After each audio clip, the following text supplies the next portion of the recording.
Welcome everybody to my podcast, Big Little Small Talk. I'm Megan O'Hara-Sullivan and I love to talk, but I also love to listen. If you're new here, welcome. Thanks for joining me today. I hope you enjoy the episode. Welcome listeners, welcome to our first Big Little Small Talk for the year of 2022. You'll be listening to this, but I'm doing this on the last day of 2021 with a very special guest I have here, and her name is Rojin Rash, and she's someone that I have met in the community. She's a translator and interpreter for the Yazidi community, and there's much more strings to her bow, and she's going to tell us all about it today. So Rojin, how was your Christmas? Tell me about what you did for Christmas. Hi Megan. First of all, thank you for having me. Christmas was really nice because before Christmas also we had our Eid, our celebration, the Yazidi celebration. We usually fast 3 days, and then at the fourth day we celebrate, the whole community visit each other. So it was really nice. We had the kids out and we went to visit lots of families, so it was really interesting and we had fun. Is that a coincidence that it corresponds with a Christmas time in the Muslim? It is Muslim celebration, I'm taking it. No, it's like... Educate us. Yeah, we need, no. we need educating. So the Yazidi fasting is in December every year. So sometimes it changed, the date changed. It depends on the moon, how it's looks like, and usually it comes on the 13, 14 and 15, and on the 16 we celebrate. So we had our Eid, but this year was the same. So it's not related to any Muslim things, so it's ours, and we have this one fasting in the whole year. Some people do 40 days. It's up to you if you do 40 days, but if it's okay if you do 3 days, and then the 4 days we all see each other, we all celebrate, we cook sweets and this kind of things. Yeah. Okay. And do you do that once a year, or is Eid, do you do that more than once? We do it once a year. Like the main one, it's once a year, but people could fast, every Wednesday. Wednesday is a very important day for us, for the Yazidi community. So we should always give a plate of food on that day to a neighbor or any family members. So you could do it every week, or you could do it 2 weeks before that, before the one on December. So people do for their own beliefs and, so for the religion and, the holy people in the religion. Yeah. So you tell me, you say that it's not the Muslim religion, but what religion is it? It's ours. Yazidi. Yeah. Yazidi Yeah. religion. Yeah. Okay. And I'm told that you don't become a Yazidi. You were born a Yazidi. Yes. Is that correct? Yes, that's absolutely correct.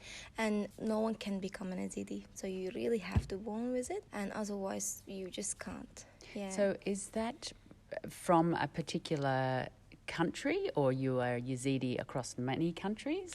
So the main country for us was in Iraq, in northern Iraq, in Sinjar. So our holy place in there, and the Yazidi came from there, but we kind of spread it all around the world. So there's Yazidi in Syria, in Turkey, also in Iraq, and sometime now after the war we all spread it, and after the genocides, so you can find Yazidi in Germany, in Swedish and everywhere in the world, but mainly it's in Iraq.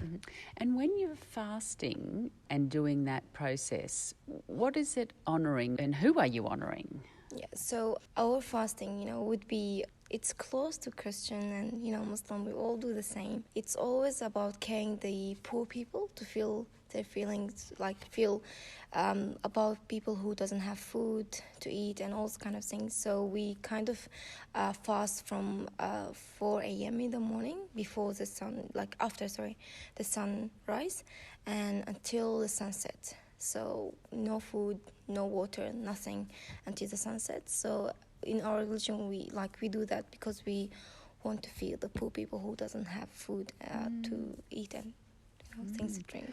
Well, that's a pretty noble cause. So where do you worship, Rojin? Where do you worship in Toowoomba? So we don't have a place for that, but we're aiming for future. Hopefully we could have, somewhere to go and do our praise and those kind of things. Okay. And what sort of size community would you have here, do you think? Oh, we are a big roughly? communities. As I know, like there is 1,300 person here in Toowoomba or more. Yeah. Now, I mentioned at the start of the interview that you are a translator and an interpreter. So where do you work? Yeah. So when I first arrived to Toowoomba, I get the chance to work with Genevieve Volpas, the CEO of Peace for Peaceful Humans. So I worked there and helped them. I volunteered there. What sort of organisation was that?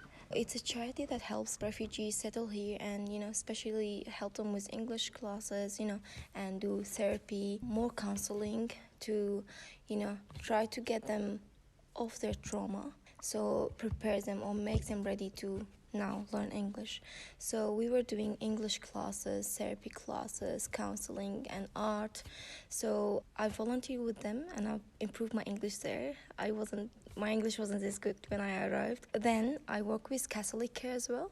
So they had a program that helps people to improve their skills in interpreting and, get certified or recognized. So because Kurmanji is not a language, like it's not written language, and Nati doesn't have a test for it. So you have to do a course and then you become recognized.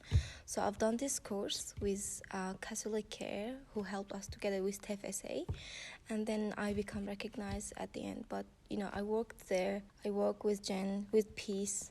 I also done lots of community volunteering, which like with my community, like in my personal life. So, hospitals, rentals, social services, whatever they need, insurance. Also, after I've become recognized, I work with a company called Translation. They mainly work with hospitals, so like I've worked for a while for there, like I interpret for the hospital as well. And how does that work, Rojin?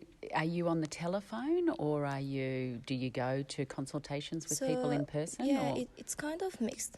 So sometimes you do telephone, sometimes you do on-site assignments. So during COVID, I was doing most on the phone, but after things get a little bit better with the hospital, they always would love to have on-site one because it's much easier. On phone is kind of hard for both sides. It's hard to hear, it's hard to see the language body, and I personally preferred on-site assignments. So yeah, it's kind of mixed. And now they have video calls as well, so we do that as well. Yeah.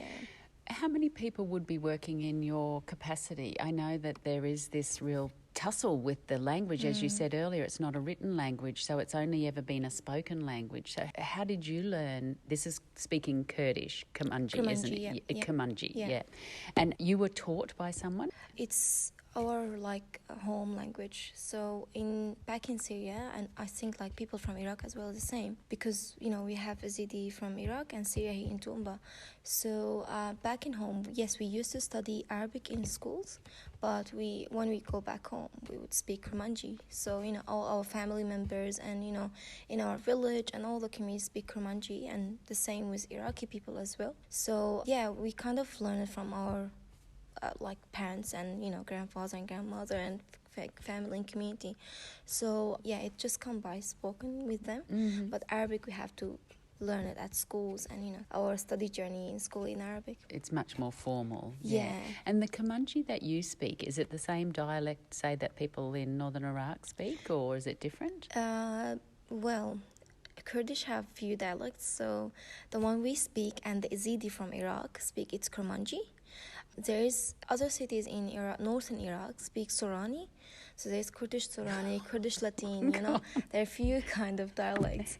So yeah, but we speak Kurmanji. The Yazidi people most speak Kurmanji. Right. Yeah. So when you're doing this interpretation for people, particularly in complex medical situations, is that quite traumatic? Like, are you in a situation where the doctor has told you something pretty awful and, you have to tell that to the person, I would imagine? It is hard. Like, interpreters are really, interpreting is a really hard work because you have to control emotions and you have to be professional there. And and especially when you're interpreting for a community. So it's really hard to deal with this. So when I done my course, I've learned a lot from it. So I learned how to set the boundaries for every situation, how to deal with different situation. It comes with time. So at the beginning, it was really hard for me because when I remember when we've done, when I was interpreting for counseling session with Peace, so I would be crying and interpreting at the same time. So I've asked Jen to not put me anymore in there, so to find another one. So because it's my community and really hearing sad stories and awful experiences, it's so hard on yourself. And it's the same with the hospital as well. So I've kind of tried to control. And the biggest problem with me personally, it's I'm a very emotional person. So I have to really be careful with that and try to set boundaries for myself so I can get the right message to the people who I'm their voice, who I'm helping with. And sometimes with the hospital as well, you come across words are really hard to find them in Kurmanji as well. So thankfully, some people knows Arabic, so I can say the word in Arabic because there's really formal, words in, medical words are big words.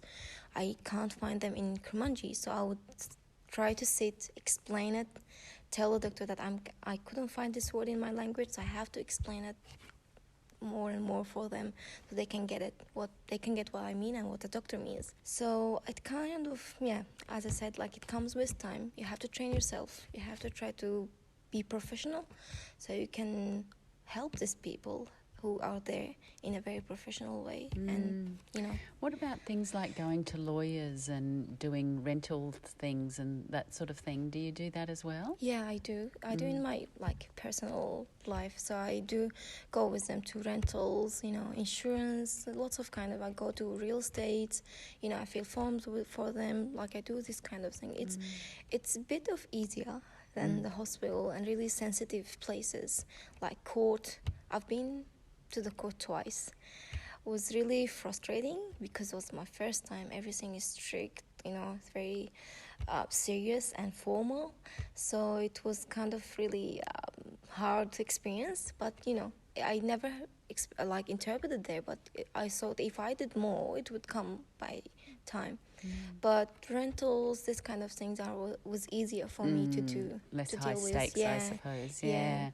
Wow, I often in my work as an optometrist, I have people come in and with an interpreter, and I often think, are they explaining it really, really thoroughly? And you can't go on the length of time that they're explaining it. But sometimes I wonder whether, particularly for children, I think children interpreting for their parents, they must get sort of sick of it, and they think, that'll do, that's enough. And I always admire those people, say the parents, because they probably know that they're missing out on a little bit of information, but what can they do? You're so isolated, aren't you, as an immigrant? It is. It's really hard because I tried to test this feeling once. So when we arrived, everyone knows that my English wasn't good. I was able to understand a little bit of English. So the hospital recorded in our file that we need interpreter. In 1 year time, we had to go to the hospital for a dental appointment. My English improved because I went to TAFE and, I was really willing to learn. Then they had an interpreter there.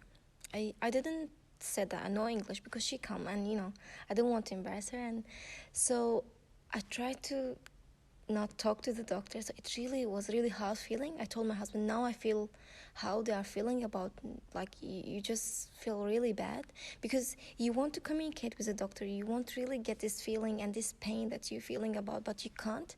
You have to pass the message to another person, and this person has to pass the message again. So it's kind of a really long process. And you're right with the kids as well. Sometimes, kids are tricky sometimes, so they don't get the right information to their parents, and they are poor ones as well. So because their English is not really this high level, to get the message to their parents as well. So I feel bad for them as well. But it's kind of hard for them because most of them, they never been educated because the genocide and what they've been through. So it's really bad feeling, even hard for them, because they would love to communicate with you. And I know it's hard for Australian as well, people who really willing to help, but this language barrier is stopping them from that. And some interpreters do great job, some of them don't. So some people try to add their own words So it's not right, but I've seen a lot doing that, which is not right at all. I'll just remind the listeners that we're on 4DDB, which is the community radio station 102.7. We're on our segment called Big Little Small Talk, and today we're talking to a terrific young girl called Rojin Rash, who is an interpreter and a translator and so much more to boot. So we're hearing about her experience as being a translator. So Rojin, can you tell me exactly your journey to Toowoomba? It's a fascinating story. I know that I heard a little bit of it one time. So if you could just take the listeners through it, because it's a story of courage and admiration. Oh, thank you. So, getting to Toowoomba or Australia was really a huge dream for us, and we never believed that we will get to here, because when the war started in Syria, we've been there for a few years, so we kind of tried to cope with it, but at the end we couldn't, because my parents' house get bombed and we had to flood from there. We had to flood to our village, and then I was engaged then with my husband, lovely husband Wahid, and then we went to our village. We stayed there for a year and a half, I think. So had you grown up in Syria? Yes. Yeah. And you were in the village where you grew up? Yeah. Yep. And so we were in the city, but then we fled to our village. So When you say our village, what does that mean? Most of the Kurdish, or like a Yazidi or Muslim who are Kurdish, like speak Kurdish Kurmanji. So they live in the city, but they have their village as well. So they go to visit. Is that perhaps where their parents grew up? Yes, yeah. It's called Afrin. So it's a big city in Syria, in northern Aleppo.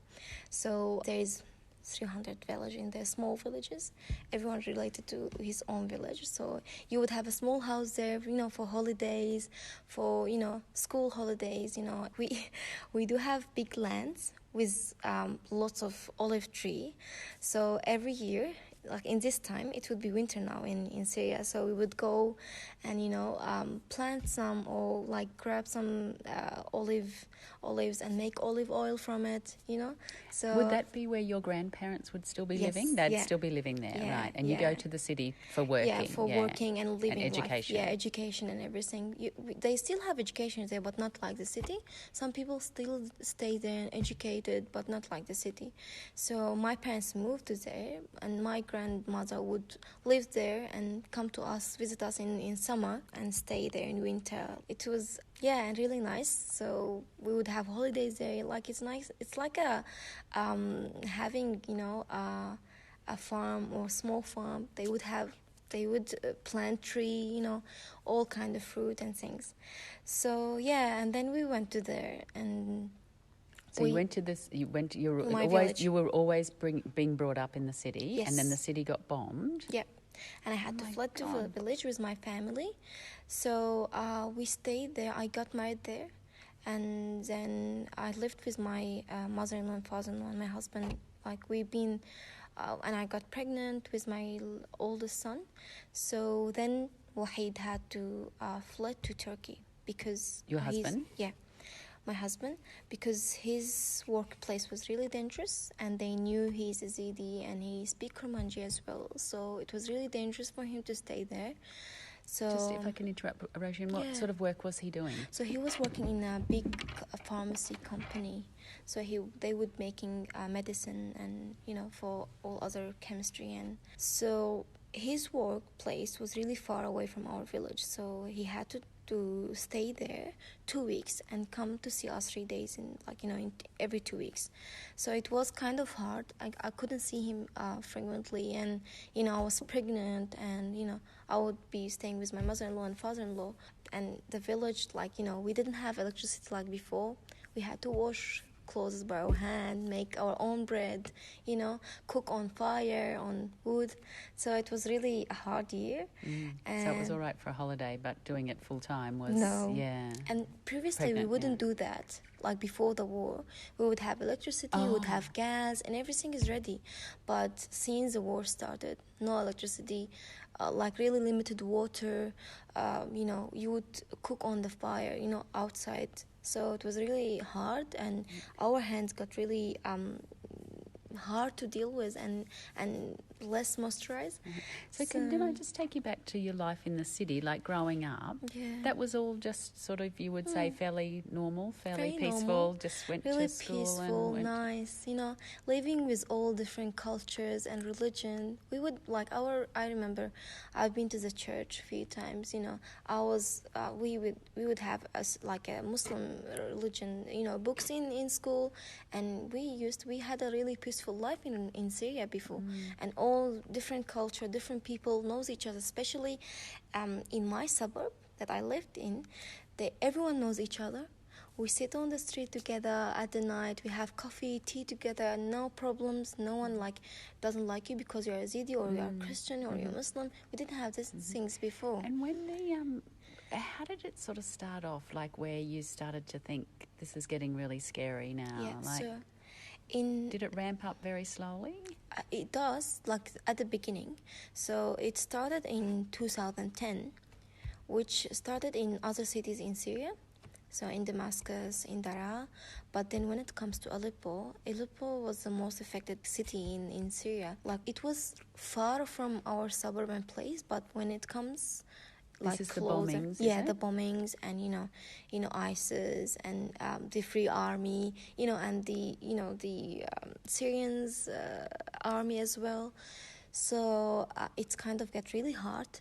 I remember in 2012, I think, like my mom had to make bread. People would bring her flour and she would make bread on our fireplace, but we how we could turn it on. We would put our old shoes in it so we can get warm in the winter.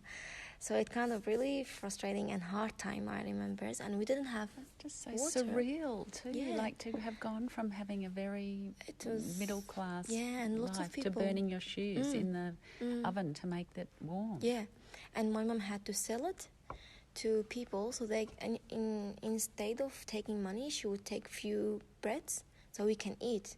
Sometimes we wouldn't have anything to eat during few days, And I remember that I didn't have a bath for months because we didn't have enough water. A bath, right? Yeah. So my mom and my dad had to go every day to a place close to our suburb to get few big bottles of water for, washing the dishes and cooking and drinking. So I can't imagine that no one's going to work at this stage, are they? Because everything's all been bombed. Yes, my dad wasn't working. So that's why we were struggling with money as well. Every day was just trying to get something to eat. Yeah, so he had to sell some vegetables sometimes, he had to go do anything to bring some money for us to eat, and just survive. Right. So, Rojin, we have absolutely no concept of it. It's just so surreal. So I interrupted you. I'm sorry. You're in the village and your husband's working away. So what happened after that? So we had to leave then. He had to leave. He went to Turkey and it was really close to my due date. And when I had my baby, he wasn't with me.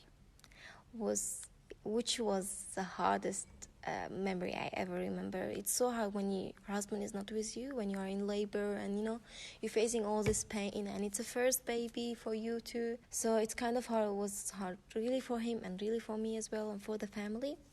Then his brother, the middle one, he was in Iraq, so he had to travel from Iraq to Turkey to bring my husband and him to our city. So both of them came, and his brother said, why you don't come with me to Iraq? It's much better. It's a little bit better of Syria and Turkey as well. Turkey working there is very hard. So he got married to his cousin. So he had to flood before us to try to prepare the way for us, because you couldn't travel by buses or anything like that in that time.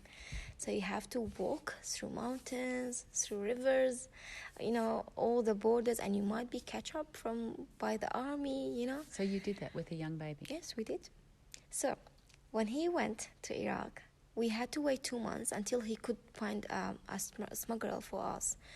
So we had to pay lots of money, and we did decide that, yes, we're gonna go. It was me and my husband and his youngest brother and my sister-in-law and our little baby. He was 6 months old. So The first day we went with a smuggler. We walked through, like big lands. I don't know where it was. So we went first through Turkey.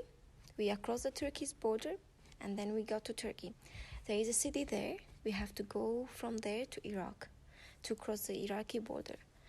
So You're not on foot the whole time, are you? Yeah, we were on foot for a and few what hours. did you have, like in terms of whatever you had in terms of clothing? That was it. Just our clothes. We couldn't just take the clothes anything. That you're in. All our memories, all our pictures, everything stayed there with his parents, and they left it as well. So because they had to flee, so nothing, just the clothes that we wear, and just one pajama or anything to change later if get dirty or something. And my baby had a small bag with me, milk and this kind of things, so and clothes to change. So we had to walk, and all our clothes get wet, and it was really cold, and I was really worried about my baby. And then the Turkish army catch us. They took us to jail, and they said, if you cross the border again, we will put you in the jail for 6 months. And they were taking picture for us, like, I'm a criminal or something. So I felt really bad. I told my husband, this is the awful moment in my life. I'm not a criminal. Like, I'm just trying to survive. So what were you doing about the baby's nappies and things like that? Yeah, and when they catch us, we said, please, he's wet. All his clothes wet. Please let us change his clothes. So they were really kind with us. I went to the car, changed my baby clothes because they all were water, and it was night. So the next day, we tried again. We found another person. We had to walk 8 to 10 hours through the mountain, very high mountains, with a small baby.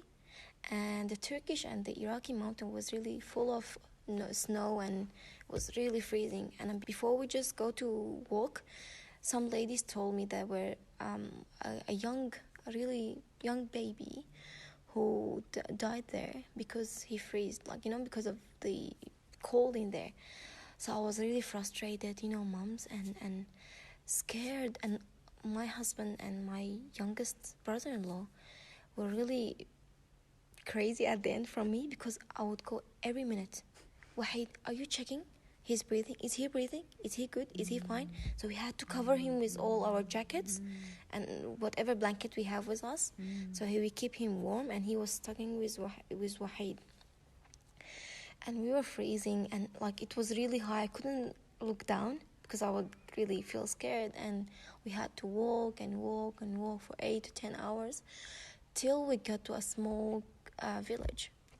And we had a pregnant woman with us as well, which was really hard for her. And another, her husband was holding the baby. Their son was, I think, 2 years old, and she was pregnant, so it was hard for her to walk. So we got to a village, small village, and we had to sit in really small room. And we are almost 20 person in there, really small, squeezing each other, so no one could catch us. In the early morning, we waited for a car to come and take us to the city that we will meet our brother-in-law in there. So we went to there. We started to live there. We went to a city called Erbil. It's a capital city for Iraq, for northern Iraq. So we went to there, and we lived life. It was a good life. It was better than Syria. We had electricity, we had water. Our husbands... Here we are. We had electricity, we had water. Yeah. We were thankful for that. Yeah, really thankful. And we had a washing machine, so no washing clothes on our hands anymore. Had something to eat. You were enough to eat. And our husbands are working now, so, I can feed my baby, and the whole family. But the hard thing was about it is to not be able to say that I'm Yazidi. I had to pretend that I'm Muslim in there, because otherwise you will not be acceptable there. Right. Even they didn't know we are Yazidi. They just knew that we are Syrian. They always said, oh, you Syrian took all our work. Go back to your country. What are you doing here in our country, So we were kind of really... shunned. Yeah, and isolated. Me and my sister-in-law, we would need to wear this long clothes, the black ones, Just like the Muslim and women, with the burqa, and the hijab, kind of hijab, and we have to pretend that we are Muslim. By saying that, I'm not saying all Muslims are really bad. but some are like that, because I lived in a Muslim country, and I had Muslim friends. They never did that to me, but some people are that, and I really respect everyone. But in Iraq, we had to face this because, I didn't say to them that I'm Yazidi yet. They just knew we are Syrians. You're foreigner. So just imagine if they knew that we are Yazidi, that what they would do to us. And we were always scared. I remember every day I was dreaming of ISIS are coming and taking us, because that time in 2015, I think. So I remember ISIS was really close to where we were living, and they were still in Sinjar. They were still doing everything in Iraq. So I would dream every day of them. Right. And you'd have to be so afraid of anyone that you spoke to, that someone might betray you or think that you're would be dobbing you into someone. Yeah, Just and especially fear. our neighbors. You always have to be careful. You tell them that you are praying and you're reading the Quran and you're doing all these things. So we were always afraid, what about if they ask this question in the Quran? So what we would say, how we would deal with this. And all of them are Muslims, So we kind of isolated ourselves from them. We didn't see people in 2 years in there. I felt I and my sister-in-law and my baby kind of in jail, we are really away from any people around us. We're not communicating, we're not seeing anyone. And even my baby, when we arrived to here, so he kind of he was crying, always afraid from people, from kids. He didn't know how to play with kids because he didn't see anyone in 2 years.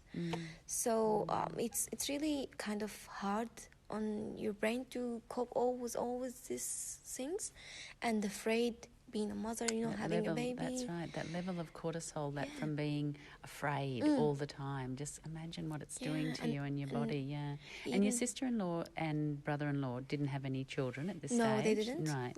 And in the house that you were living in, it was them and you and the baby. Yeah. We had to live together because it's just hard to live in there if you're not together. I know I'm by myself and she's by herself. Yeah. So living together had each was other, good. Yes, exactly, So what was the process then for you to come to Australia? So one day, our auntie was in Iraq as well, but they lived in another city. So they called us and they said, there is an organization called Yazda. So they are, the Australian government are asking for Yazidi people to take to Australia. So we said, yes, that's good. But we kind of couldn't believe it because lots and lots of organizations came to my auntie's place and said, we will take you to Canada, we will take you to America, we will take you to there, but nothing happened then. So we kind of said, let's try it. And I and my husband, and my brother-in-law and my sister-in-law were really afraid from it. Why would spend our money? And we really need money on, roads. We have to travel to there, so it costs money and come back again. My husband said, let's try it. This is our last hope. So the ones that were approaching your auntie, were they scamming type people? Would they take people's money? Some of them was really like that. Right, okay. Yeah, and they've done a lot to people in Iraq and in Turkey as well. They took money and they just gone then. So these things happen a lot. That's why we were afraid of doing that. So my husband said, let's go and just give it a chance. So this is our last hope. So if they ask for money, we will not give them. If they didn't, so it's true. We went, they had a big meeting for everyone, for all the Yazidi families, especially Syrian one who in Iraq. Then we start to believe it. So there were someone from the Yazda organization and someone from the the Australian ambassador. Yeah. So was there. They talked to us about Australia, how they will take us. So we kind of said, let's try it. When you went to that meeting, were you afraid that it was going to be some sort of setup, that you'd be all together somewhere and that people would then know who you all were? Or? And we didn't know, there's this a big amount of people there, so we just thought it's us. And when I went to there, lots of people, lots of Syrian families and Yazidi families in there. After that, they called us. They took all our information. We filled forms. They called us, the Yazda organization, to do the first interview. So the forms that you filled when you apply. So they kind of, we took all our documents, everything, the ID we have with us. We've done the interview. we had to wait months until the next one. So we were always on like stressed about it. Would they call us? Is our application being refused? Are we going or not? And things in Iraq get really worse. Like people, they didn't have work to do. So my husband's boss had to, get rid of lots of people and like really leave few people because there's no work, there's no money. So we were really stressed. What if he stopped working? How we will live? How we will find another job? So we kind of really sticking to this hope to come into Australia. This, yeah. And then, it took us, I think, 1.5 years till the whole process finished, interviews, medical tests, and before we come to Australia, we had to do 5 days. It's kind of teaching us about the Australian culture, the school here. Can you remember some of the things that they said to you? Yeah, I remember them talking about the Medicare for us and, how when you first arrive to Australia, you feel like you're going to achieve all your dreams, and so you get kind of drop down. Right. Because is that what they say that will happen? You have this idea that you're going to achieve all your dreams. So because we built our dreams on coming to Australia. We're gonna go and open our businesses and do all things. But when you get to here, you find like you need languages, which is hard to get sometimes for people. Some people it's easy for them to learn, someone not.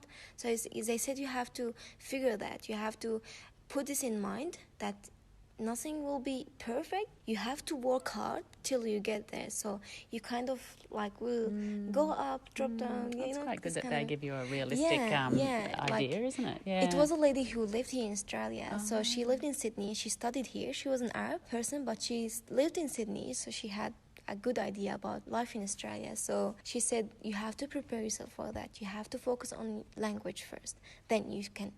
If you learn the language, you can do whatever you like. Study, work, open your businesses, do whatever you like. So I remember them talking about Medicare, school systems, and all those kind of things.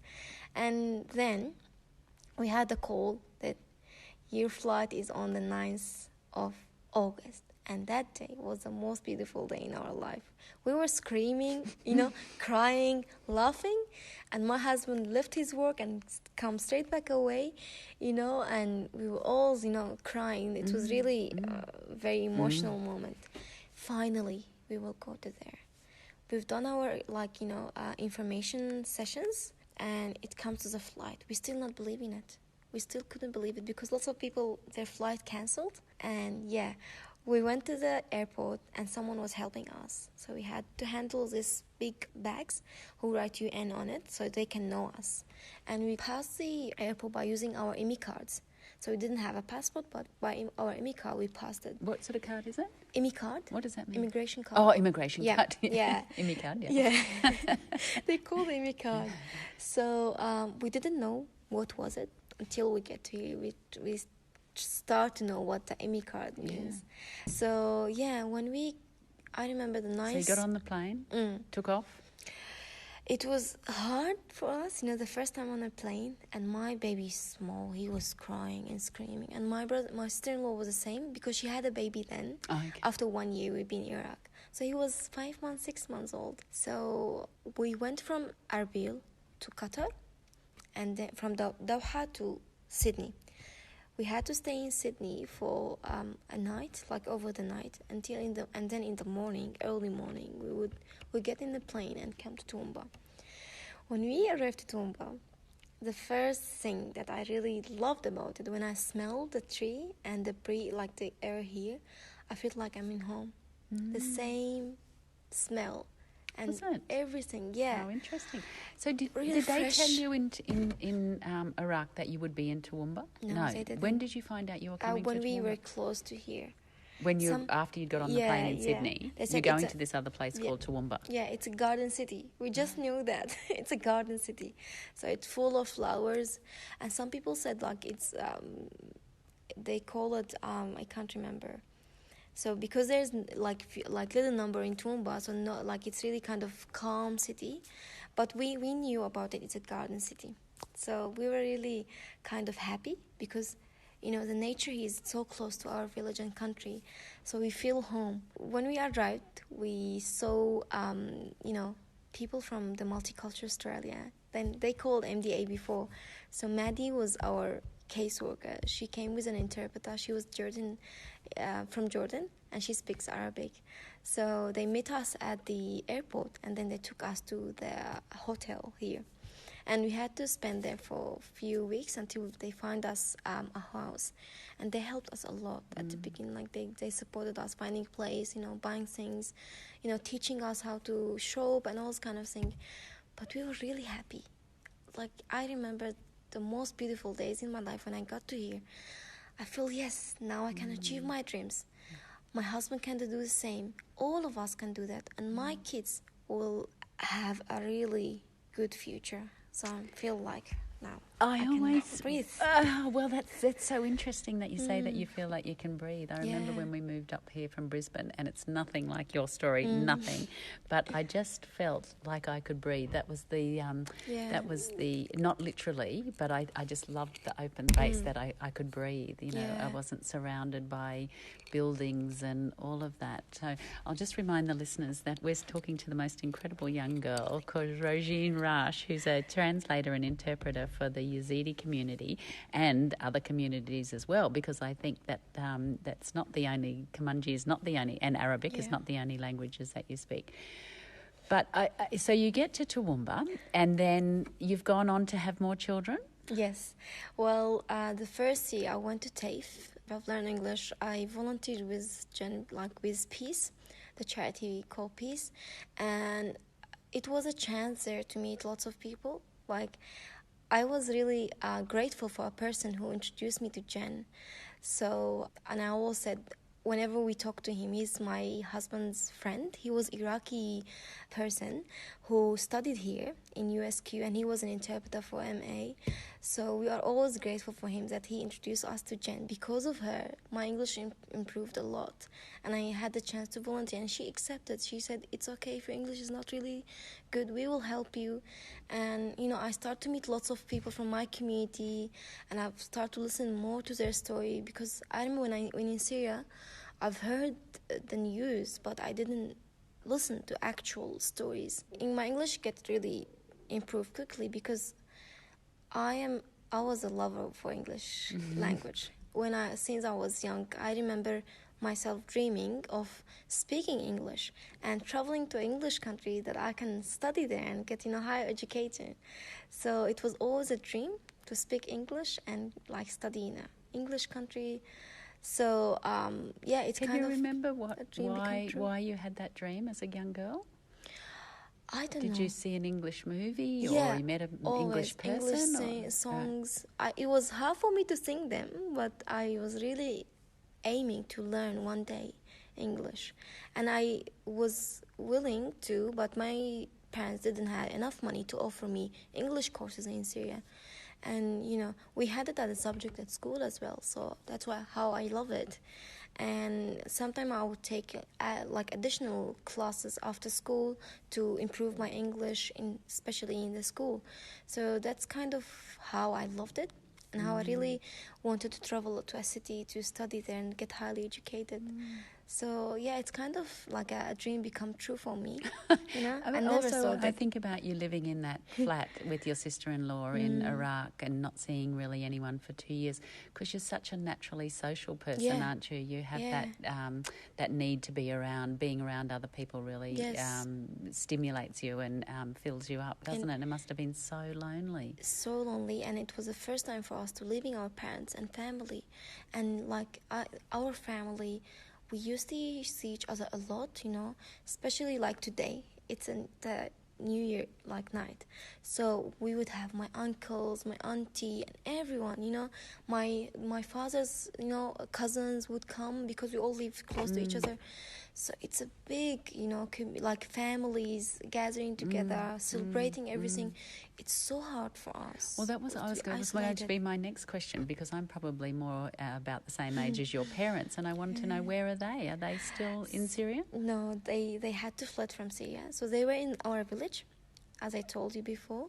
But when the Turkish army started to attack the Afrin, Aleppo in Syria. So they had to fled, and my mother-in-law and my father-in-law had to fled as well.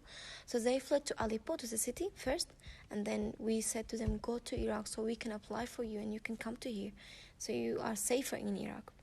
So now both families are in northern Iraq, in a city called Duhok. So they live there now. And what are their prospects like for coming to Australia, do you think? They are really, really passionate to come, so they would love to come. But, the process, my father and my mother-in-law, their process is going well. So they done few interviews, they done the medical tests. They're just waiting for visa to call them and say, yeah, you have your visa now. My parents still, they've just done the first interview, and they haven't done anything because of COVID. Everything stopped. So we kind of really willing and waiting for them to come. So you have lived this incredible life and had such, I wouldn't call it adventure, I'd call it trauma and desperation and anticipation, and then such success here in your life. How old are you, Rojin? I'm 25. Yeah. It blows me away. 25, yeah. I asked you before, you've had more children? Yes. I have now 3.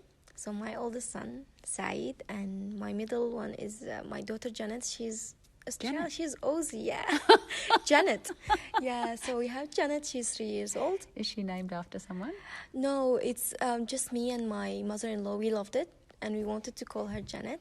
And the third one, who is 9 months old, he called Miran. So Miran means the king in our language. So, he's 9 months old, and I'm loving it. Oh, that's great. When I arrived to here, so my oldest son was 2.5 years. So we kind of said, no, we will wait a little bit until he grows, so it would be easier for us to having the second one. In few months later, when he was 3, and I said, Wahid, I really want a girl. I really want a baby girl. So let's have a baby girl. And I was all wishing to have a girl. And then we had Janet. And do you know, Rojin, it doesn't work that way. I've got 5 sons, and I think my husband at some stage said, okay, we'll have a girl now. And, it doesn't actually work that way. But it did work out, and you deserve that, I think. Yeah, I was really praying every day. I hope she's a girl. I hope she's a girl. And then we had our beautiful girl. And after 2 years, she was 2 years old when I had Miran. When I was pregnant, I knew I'm pregnant. Miran was kind of a shock because we weren't prepared for that. And I started new work, with the hospital and the company that I work for. But it's kind of, we say it's okay, like it. Oh, for sure. That's right. And then. And are you living on your own in a house now, or where do you live? I live with my brother-in-law and my sister-in-law. They bought their house here. So we kind of sharing everything together. Right. So they bought a house, and hopefully in future we will bought our own as well. And have they gone on to have more children? Yeah, I think this year they would they love to prepare for the future. So they're having the son who is going to school next year. So hopefully next year they will have another baby. And tell me about their experience and your husband's experience. Is his English as good as yours, or how have they coped? Yeah. Has it been a wonderful experience for them as well, or sometimes a little bit trying? Yes, of course. Especially my husband and my brother-in-law. They had to work really hard in Iraq. Their work was really, no one could cope with it. I remember them like in hot days. The high degrees in Iraq are really high. Yep. So hot in summer. They had to work in a big space, in a petrol company, and they had to deal with lots of chemical things, and so hard for them was to working there. And I remember my husband would be full of, stains, and, his shoes are really dirty, and they struggle a lot in Iraq. So it's kind of, amazing experience here for them. My brother-in-law works now with Tembo Teddies. Oh, Tembo Teddies. Yeah, he had trailer. So and my sister-in-law, she works with Max Employment. So she's a kind of an engineer computer in Iraq in IT. So in Syria, she studied that. And when she come to here, she done a course, but she couldn't find any related work to it actually. So then she worked at the school, and she got a really good experience there. And her English is awesome. And she worked as an interpreter as well. She also recognized interpreter now with Nati. And now she currently works with Max Employment, which she's so happy with, and got really good work. And my husband, like, he's done a mechanical diploma in Syria. And, you know, as I told you before, he worked in pharmacy company, so he was really kind of loving that. And when we come to here, so we were working together, I and him. If you notice that we're always together, we do everything together. You know, community works, anything social or community, we do it together because he's really passionate about helping people and giving time and giving back to anyone who helped us or who really need help. So he also was working with peace as well, like taking people and bring them in, like if there's men's group, so he would help with that. His English is good, like he's studying more now to hopefully maybe next year he would go to uni because he would love to complete his study. And now he's working for Home Smash Repairs, so repairing cars and this kind of things. It's just time, isn't it? With the language. Yeah. So can I ask you what scares you about your future? Well, anything? I'm not a person, to be honest, who really think a lot about future. But the one thing that scares me, it's losing family, you know, any like kids or husband or father or mother. This is the main thing that I'm really scared of. What will happen next? Then, like, would I change? Would I isolate it? Because I'm really emotional, really close to my family. Family means a lot to me. Well, I could say family is most thing that scares me about future. Yes, and I suppose, I read some quote somewhere over the last couple of days about dying is a part of living. It's just how it is, but you don't want them to die before their time. Yeah. Now, I said that I sometimes ask you a bit silly questions, and I do feel a bit frivolous asking after hearing your incredible story. Okay. But one of the questions that I was going to ask you is, what's the weirdest food combination you've ever tried, Rojin? For a Middle Eastern person, to be Would honest, it be Vegemite? No, I never tried it because I smelled it and I didn't really like it, so I will never test it. But for a Middle Eastern person who never eats sweet and sour food, salty food, I loved it now. I love it now. I love the chicken wings in the salt. The Korean, like the Chinese one, sweet chicken wings in honey, and the honey soy sauce. My husband and no one loves it. And he said, "How you eat it?" Well, I love it now. It was weird at the beginning, but by time because we don't used to eat, sweet and salt and sour food together. So we always have sweet separate and salty food. Food is separate, so we didn't have this combination. Every time I eat a honey soy chicken wing now, I'll think of you and think that's the weirdest combination. But it's my favorite now. Okay. Oh, how lovely to hear that. So what about... who's your favourite royal? Now, when I talk about royals, it doesn't have to be the English royals because you may not be so familiar with those. Yeah, well, I am, but, there are the couples, Henry and Meghan. They are my favorite. What do you love about them? I love love stories. I love people who married after love story because I and my husband were the same. And I love them because... I love how they fight for their love and their relationship, amongst everything in their family, the royal family. So I kind of love their relationship together. Oh, that's wonderful.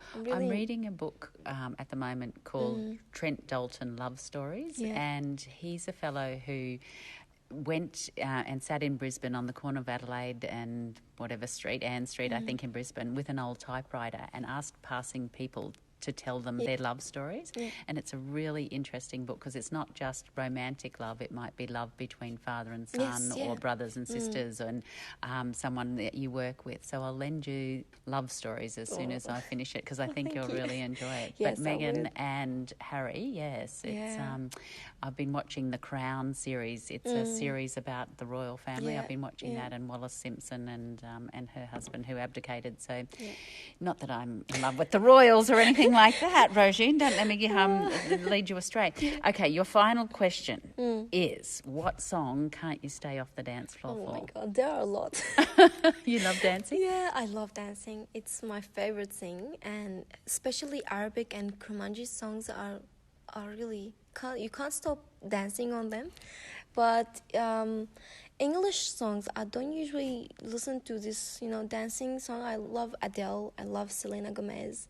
So I kind of going to like these songs. But there is few Arabic songs and Kurmanji song makes me dance. Just the rhythm of them, you will always dance. Yeah, I will always dance. Whenever I hear them, I will moving. Yes. I one of my very first interviews I did was there's a lovely girl called Anahita, who's an Iranian girl who I work with. And she told me the story the other day when I was at work with her that they were having a party, her family and some other families, Iranian families. And she said, and then the cops came, Megan. And and I said, oh, were you all drinking? And she said, no drinking. They're just dancing and singing. Yeah. So she said, we just can't stop dancing. We love it. Yeah, there is some songs in our community you just really can't stop dancing on because they really move and I just can't. Whenever I hear a song, I should dance or sing. Some people make families say how you sometimes listen to a really dancing song and a really active song and suddenly you hear a sad song or a love song. How do you cope? How do you shift gears? Yeah, they feel me like I'm weird. My husband said, why are you listening to this song? It's really a sad one and about two couples lived each other. I say I love it. It's just like the words and the music in it. I just love it. It doesn't mean that I'm living this or I'm feeling this now, but I just love. I'm kind of person who does have love mix of everything. I'm not really kind of sticking to these songs or this kind of romantic songs or really dancing song. I'm just love everything together. So Rojin, I think that on that note, I mean the light in your life, I think maybe it is love, but there's certainly a light within you, and I'm sure at 25 you've done and achieved so much, and there's so much ahead of you. I'm hoping more. There will be more for sure for your life. So thank you so much for being my guest on Big Little Small Talk today. It's been such a joy. Okay, thanks. Thank you. Such a pleasure.